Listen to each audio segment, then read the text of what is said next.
Good morning students. मागच्या लेक्चरमध्ये आपण युनिट नंबर 1 10th टेक्स्टबुकमध्ये सुरुवात केलेली होती. आजच्या व्हिडिओमध्ये आपण 1.3 ऑन विंग्स ऑफ करेज नावाचा जो चॅप्टर आहे की जो 10th एक्झामिनेशनमध्ये टेक्स्टबुकमध्ये दिलेला आहे त्या चॅप्टरचा असणारा आपण अंडरस्टँडिंग आज आपण करणार आहोत. बघा, this is one of the chapter that is related with the life of marshal Arjan Singh. एअरफोर्सचे मार्शल अर्जन सिंग यांच्या असणाऱ्या जीवनचरित्रावरती आधारित हा चॅप्टर आहे. First I read the paragraph and I will interpret in Marathi as well as in English language. Air force marshal Arjan Singh, an icon of India's military history, will always be remembered as a war hero who had successfully led a young IAF during the 1965 Indo-Pak War. 1965मध्ये Bharat आणि पाकिस्तान यांच्यामध्ये जे war झालं त्या वॉरमध्ये महत्त्वाची भूमिका जर कुणी बजावलेली असेल तर ती एअरफोर्स मार्शल अर्जन सिंग यांनी बजावलेली होती. ते त्या वॉरचे आयकॉन हिरो मानले जातात. IAF याचा अर्थ इंडियन एअरफोर्स असा होतो. Next paragraph. The only officer to attain the highest post of marshal, the air force equivalent to the army's 5-star field marshal, Singh was a fearless and exceptional pilot who had flown more than 60 different types of aircraft. The only officer to attain the highest post of marshal. जी मार्शलची post आहे Indian एअरफोर्समध्ये, ही जी Indian एअरफोर्समधली मार्शलची जी post आहे ती इंडियन आर्मीमधल्या 5-star फील्ड मार्शलच्या इक्विव्हॅलेंट म्हणजे काय तर बरोबरीची मानली जाते. हे जे अर्जन सिंग होते ते a fearless and exceptional pilot who had flown more than 60 different types of aircraft. Fearless होते, धाडशी होते आणि त्यांनी त्यांच्या एंटायर सर्व्हिसेसमध्ये 60 डिफरंट टाईप्स ऑफ एअरक्राफ्ट जे एअरक्राफ्ट आहेत ती 60 वेगवेगळ्या प्रकारची एअरक्राफ्ट त्यांनी उडवलेली होती. He played a major role in transforming the IAF into one of the most potent air forces globally and the 4th biggest in the world. त्यांनी एक महत्त्वाची भूमिका या ठिकाणी पार पाडली होती, ती म्हणजे IAF इंडियन एअरफोर्स जे आहे त्या इंडियन एअरफोर्सला आणखीन स्ट्रेंथनिंग कसं बनवता येईल. पोटेंट म्हणजे काय तर पॉवरफुल आणि इफिशियंट किंवा इफेक्टिव्ह. पॉवरफुल आणि इफेक्टिव्ह इंडियन एअरफोर्स कशी बनवता येईल यासाठी त्यांनी प्रयत्न केलेले होते आणि त्याच्यामुळेच इंडियाचा असणारा जो इंडियन एअरफोर्स आहे तो जगामध्ये 4थ्या क्रमांकाचा एअरफोर्सचा असणारा मानला जातो. His contribution to the Indian air force is monumental. What is mean of monumental? Of great importance, enormous. अति महत्त्वाचा असणारा एक पार्ट त्यांनी इंडियन एअरफोर्समध्ये बजावलेला आहे. त्यांचं कॉन्ट्रीब्युशन हे खूपच महत्त्वाचं आहे. द IAF ग्रीव विथ हिम. इंडियन एअरफोर्सची असणारी जी ग्रोथ आहे ही त्यांच्या असणाऱ्या सर्व्हिसेस बरोबर होत गेलेली होती. He was the epitome of military leadership in classical sense and it is therefore not surprising that he was honoured with the rank of air force marshal. Former vice chief of IAF Kapil Kak said. Kapil Kak हे कोण आहेत तर Indian एअरफोर्सचे former vice chief आहेत. तर ते त्यांच्याबद्दल काय म्हणत आहेत तर he was the epitome of military leadership in classical sense. इपिटोमचा अर्थ होतो अ परफेक्ट एक्झाम्पल, एक आदर्श उदाहरण इंडियन मिलिटरी लिडरशिपमधलं ते म्हणजे अर्जन सिंग हे मानलं जातं. In classical sense and it is therefore not surprising that he was honoured with the rank of air force marshal. आणि ह्याचाच परिणाम म्हणून त्यांना the rank of air force marshal ही पदवी, हा किताब देण्यात आलेला होता. Singh was honoured with the rank of marshal on the Republic Day in 2002. 2002च्या असणाऱ्या रिपब्लिक डेच्या दिवशी अर्जन सिंग यांना हा ऑनर देण्यात आलेला होता. हे खूप इम्पॉर्टंट आहे एक्झामच्या दृष्टीनं, याच्यावरती क्वेश्चन्स विचारले जाऊ शकतात. सॅम हॉर्मुसजी, फ्रेमजी, जमशेदजी मानेकशा असं त्यांचं कंप्लीट फुल नेम आहे. अँड KM करियप्पा नावाचे एक मार्शल होते were the only 2 army generals honored with the rank of field marshal. field marshal he G post आहे ती इंडियन एअरफोर्समध्ये फक्त 2च व्यक्तींना मिळालेली आहे. एक KM करियप्पा आणि दुसरी म्हणजे सॅम हॉर्मुसजी फ्रेमजी जमशेदजी माणेकशा, या दोघांनाच ही पोस्ट मिळालेली होती. Known as a man of few words, मितभाषी होते, कमी शब्दांमध्ये मात्र ॲक्शन घ्यायचे. Singh was not only a fearless pilot but also had profound knowledge about air power and applied it in a wide spectrum of areas. Singh जे होते अर्जन सिंग हे फक्त अ फिअरलेस पायलटच असं नव्हते, तर त्याच्या व्यतिरिक्तच ते प्रोफाऊंड नॉलेज त्यांना होतं एअर पॉवरमधलं, आणि त्याच्यामुळंच त्यांनी इंडियन एअरफोर्सला एका विशिष्ट उंचीवरती नेऊन ठेवलेलं होतं.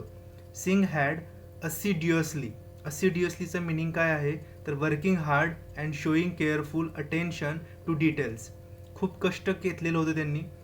इंडियन एअरफोर्समध्ये लीडरशिप काय असते किंवा लीडर कसा असावा याचं मूर्तिमंत उदाहरण म्हणजे अर्जन सिंग होते.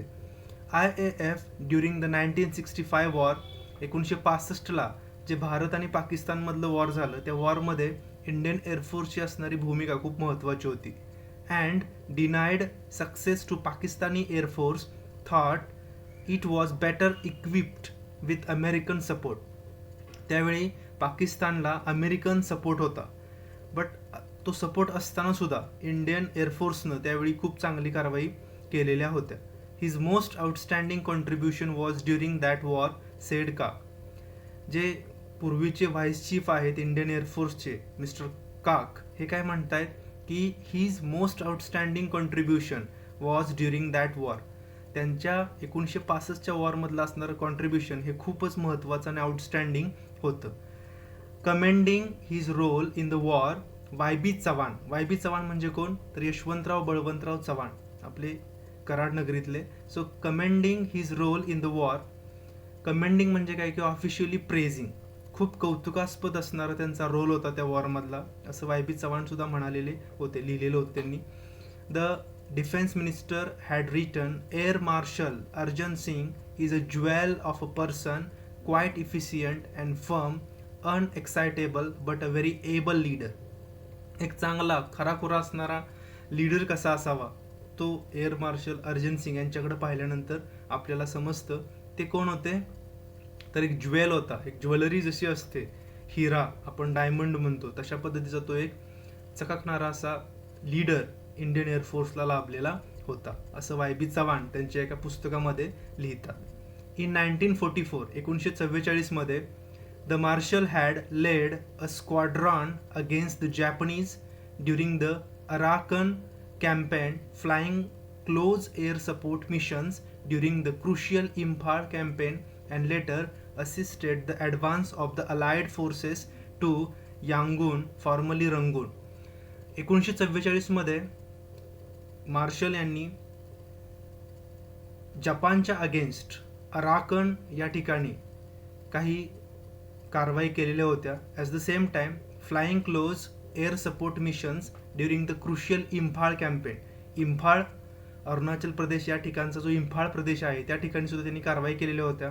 आणि त्यानंतर त्यांनी अलाइड फोर्सेस ज्या होत्या रंगूनमधल्या, रंगून हे ब्रह्मदेशामध्ये म्हणजे आत्ताच्या म्यानमार या देशामध्ये आहे, त्या ठिकाणी सुद्धा त्यांनी ज्या अलाइड फोर्सेस होत्या, ज्या सबऑर्डिनेट फोर्सेस काम करायच्या, त्या फोर्सेसने त्यांनी असिस्ट केलेलं होतं. असिस्ट म्हणजे काय तर मदत करणे.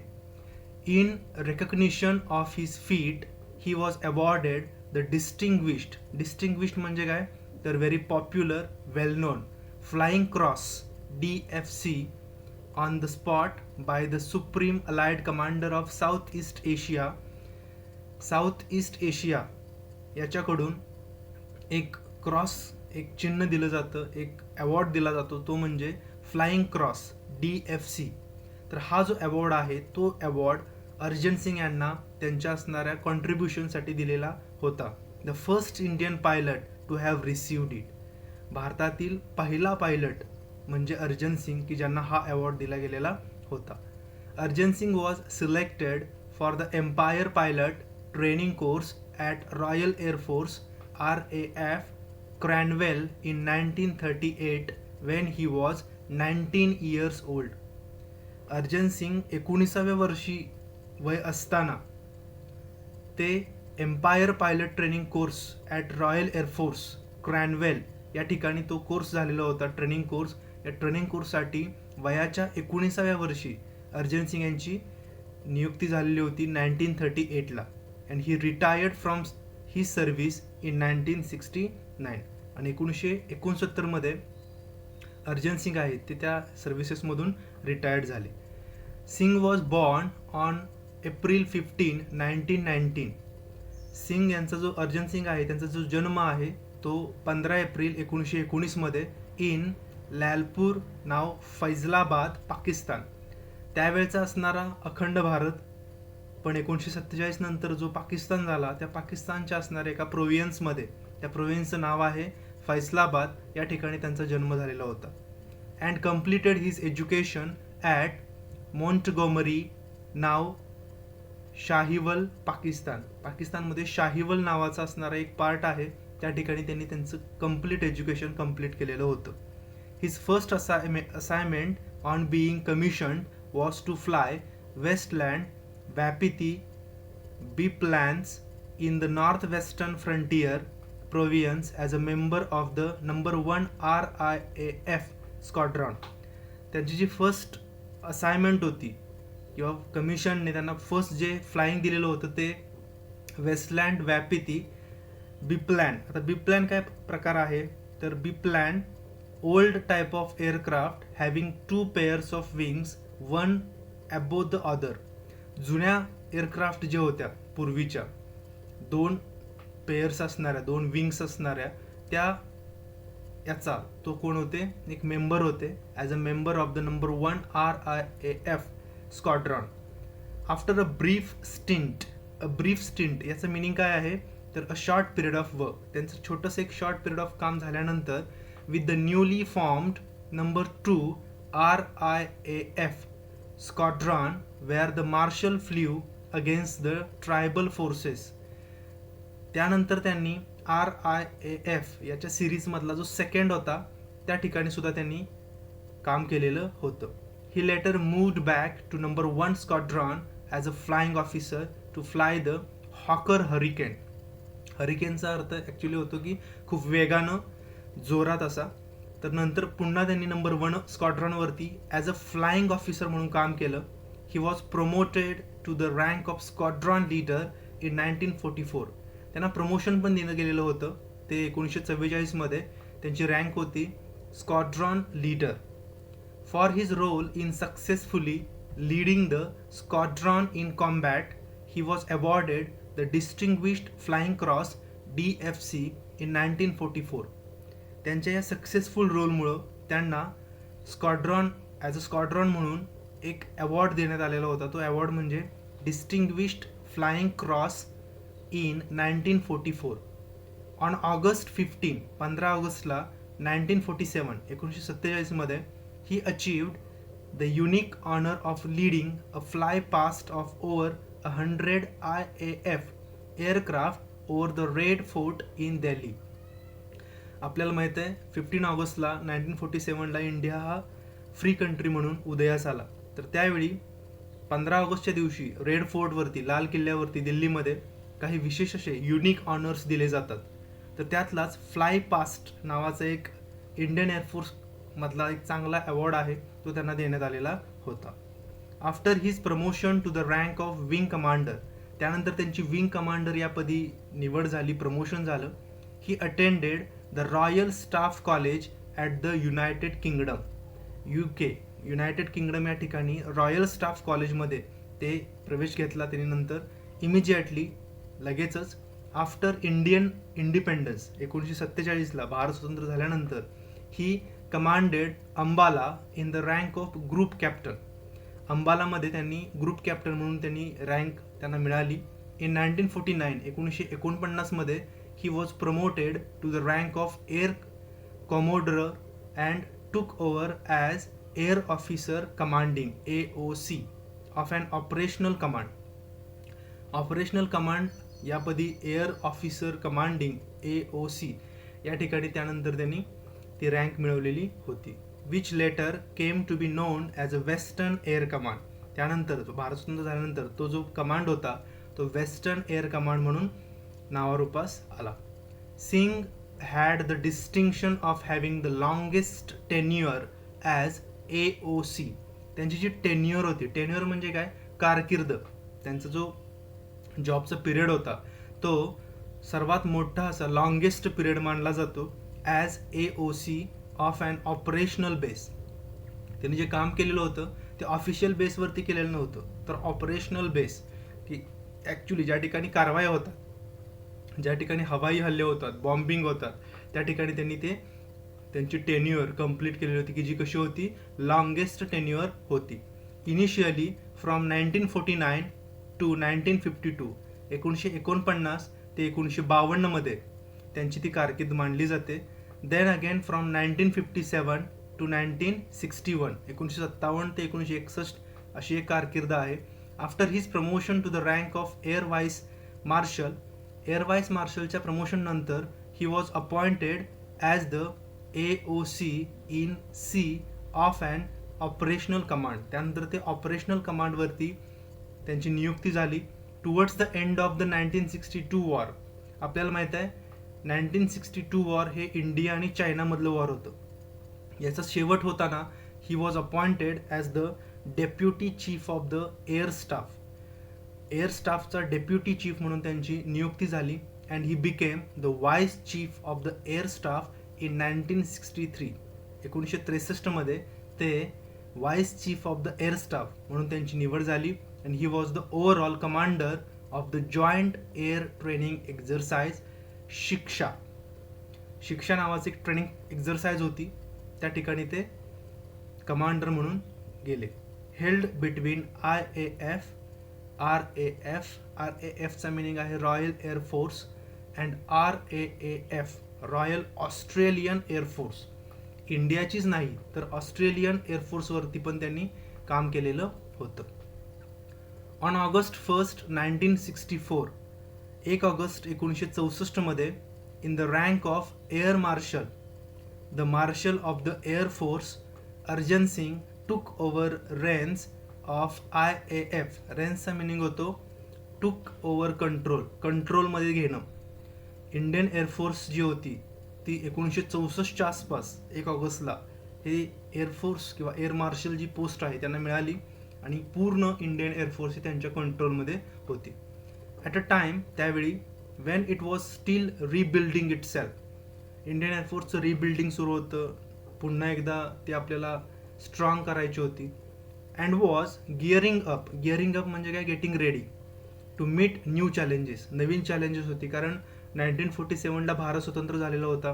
1962ला आपल्याला इंडिया चायना वॉर लढावं लागलेलं होतं, की ज्याच्यामध्ये आपण हार पत्करावी लागलेली होती. आणि 1964ला त्यांची एअर मार्शलमधून निवड झालेली होती.